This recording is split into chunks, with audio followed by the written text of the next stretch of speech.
మంటితో మనిషిని చేసి నీ ఊపిరి వానిలో ఉంచి ఆ మంటిని మహిమగా మార్చి నీ స్వరూపమును మాకిచ్చిన దేవుడవు.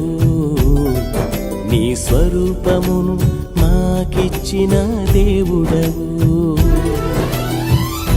వందనం యేసయ్యా,